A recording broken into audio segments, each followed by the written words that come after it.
Hi friends, recently SEBI एक circular लेकर आया है मल्टी कैप फंड को लेकर। इस सर्कुलर की वजह से मल्टी कैप फंड की डेफिनेशन चेंज हो जाएगी। तो क्या है ये सर्कुलर? इस सर्कुलर की वजह से मल्टी कैप फंड पे क्या इंपैक्ट आएगा? क्या निफ्टी नीचे जाएगा? एज ए इन्वेस्टर आपको क्या करना चाहिए और फंड अपने आप को इस सर्कुलर से कैसे एडजस्ट करेंगे? आज के वीडियो में इन सारे पॉइंट्स पर फोकस करने जा रहे हैं।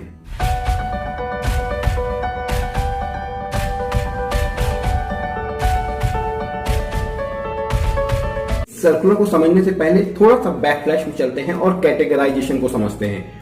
टॉप 100 कंपनीज, मार्केट कैप की जो टॉप 100 कंपनीज हैं उनको लार्ज कैप कंपनीज कहा जाता है, जबकि 101 से लेकर 250 तक जो कंपनी मार्केट कैपिटलाइजेशन में पोजीशन है उनको मिड कैप स्पेस में रखा जाता है, जबकि 251 से लेकर आगे तक जितनी भी कंपनियां लिस्टेड हैं वो सारी कंपनियां स्मॉल कैप में आती हैं। देखिए, मल्टी कैप फंड क्या होते हैं? बिफोर दिस सर्कुलर जो फंड मैनेजर होता था मल्टी कैप फंड का, वो किसी भी रेशो में किसी भी कैटेगरी में पैसा इन्वेस्ट कर सकता था, वो एक्सपोजर ले सकता था। मींस 60% लार्ज कैप में ले सकते थे, 20% स्मॉल कैप और 20% मिड कैप में ले सकते थे, 40% large cap, 40% mid cap, 20% small cap में ले सकते थे। सिर्फ एक ही कंडीशन फुलफिल करनी पड़ती थी कि इक्विटी या इक्विटी रिलेटेड जो स्कीम्स हैं उनमें मिनिमम एक्सपोजर 65% का रहता था। अब मैं आपको एक टेबल दिखाता हूं। Look at the table very carefully. इसमें मैंने टॉप 5 मल्टी कैप फंड्स लिए हैं मार्केट वाइज, मार्केट कैपिटलाइजेशन के हिसाब से। अगर आप इस टेबल को बहुत क्लोजली वॉच करें तो आपको देखने में आएगा कि ऑलमोस्ट हर फंड ने लार्ज कैप फंड में ज्यादा पैसा इन्वेस्ट किया हुआ है as compare to mid cap या स्मॉल कैप। और यही वजह है कि सेबी ने एक नया सर्कुलर इशू किया। तो क्या है सेबी का ये सर्कुलर? सेबी ने अपने रिसेंट सर्कुलर में सिर्फ 2 बातों पर फोकस किया। नंबर 1 कि अगर आप मल्टी कैप फंड में फंड एलोकेट कर रहे हैं तो आपको तीनों कैटेगरी में, लार्ज कैप, मिड कैप और स्मॉल कैप में मिनिमम एक्सपोजर 25% का रखना होगा और रिमेनिंग 25% है वो फंड मैनेजर के हाथ में रहेगा, वो जैसे चाहेगा उसको मूव करेगा। सेकेंड पॉइंट सेबी ने रखा कि ये सर्कुलर जब AMFI, association of mutual fund of India, अपनी नई लिस्ट इशू करेगा स्टॉक्स की, मींस कौन सा स्टॉक किस कैटेगरी में आता है, स्मॉल कैप, लार्ज कैप या मिड कैप में, उसके विद इन 1 मंथ ये चेंजेस मल्टी कैप फंड में हो जाने चाहिए। एमफी जो है ऑलमोस्ट हर 6 मंथ में, एवरी 6 मंथ में ये लिस्ट को रिवाइज करता है और दिसंबर 2020 में ये फर्दर नई लिस्ट रिवाइज होगी। और इसीलिए सेबी ने 31 जनवरी 2021 का टाइम फ्रेम सेट किया है सभी मल्टी कैप फंड्स को अपने चेंजेस लाने के लिए। वापस उस टेबल में आते हैं और किसी भी एक फंड को सेलेक्ट करते हैं, से कोटक को सेलेक्ट करते हैं। अगर आप कोटक को बाइफरकेट करें तो आपको पता लगेगा कि ऑलमोस्ट 66.47% लार्ज कैप में इन्वेस्ट किया हुआ है और 22.5% मिड कैप स्पेस में इन्वेस्टमेंट है और स्मॉल कैप में तो 1.5% का ही बहुत नॉमिनल इन्वेस्टमेंट है।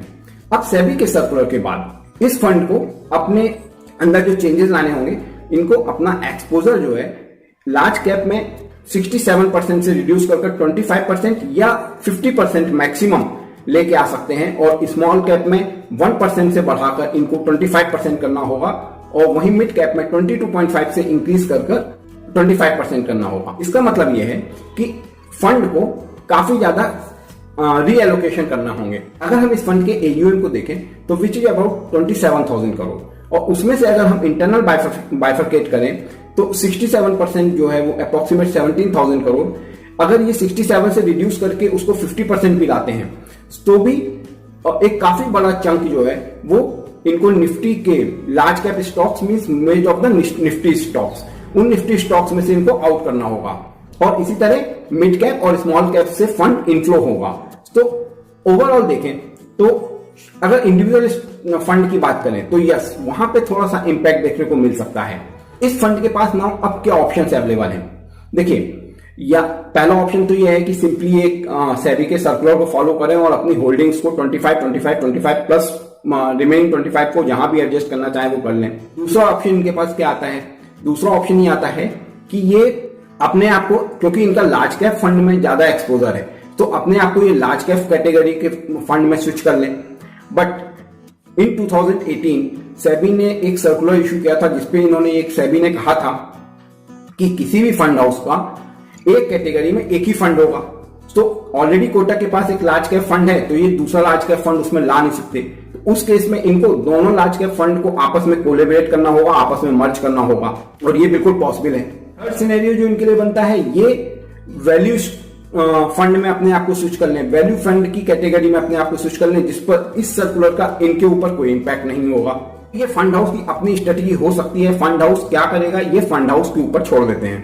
अब देखिए, अगर हम इन 5 फंड्स के लार्ज कैप कैटेगरी को कंसीडर करें तो ऑलमोस्ट 65% के आसपास की ऐसी होल्डिंग है जो कि लार्ज कैप में इन्वेस्ट है, मल्टी कैप फंड के रूप में।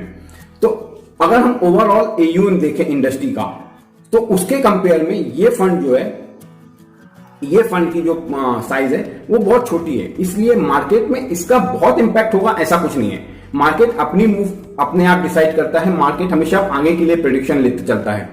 बहुत सारे ऐसे इश्यूज हो सकते हैं जिसकी वजह से मार्केट करेक्ट हो सकता है, मे बी ग्लोबल क्रूज हो सकते हैं, कोविड-19 की वजह से मार्केट गिर सकता है, नंबर ऑफ केसेस इंडिया में ऑलरेडी राइजिंग स्टेज पर हैं, उसका इंपैक्ट मे बी कभी दिख सकता है।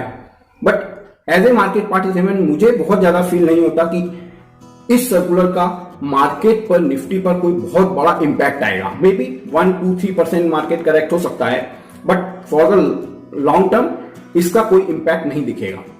नाउ आपको क्या करना चाहिए as a investor, what should be your step, आपको क्या करना चाहिए? क्योंकि अभी एमफी का नया लिस्ट आने में ऑलमोस्ट 3 मंथ्स का समय बाकी है, तो ये 3 महीने में कौन सी कंपनी इन होगी, कौन सी कंपनी आउट होगी, किस कैटेगरी में आएगी, ये अभी प्रेडिक्ट करना ऑलमोस्ट इम्पॉसिबल है। तो एज ए इन्वेस्टर आपको एटलीस्ट ये 3 महीने वेट करना चाहिए, और जब ये पूरा सर्कुलर, जब फंड हाउस अपने मूव ले लें, उसके बाद आपको डिसाइड करना चाहिए कि आपको किस वे जाना है।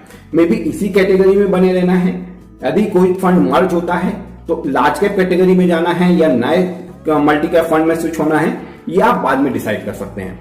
अगर आपको मेरा वीडियो अच्छा लगा हो तो प्लीज सब्सक्राइब कीजिए और ज्यादा से ज्यादा कम्युनिकेट कीजिए अपनी फ्रेंड्स के बीच में। Now I am signing off from this video, till then thank you and bye bye.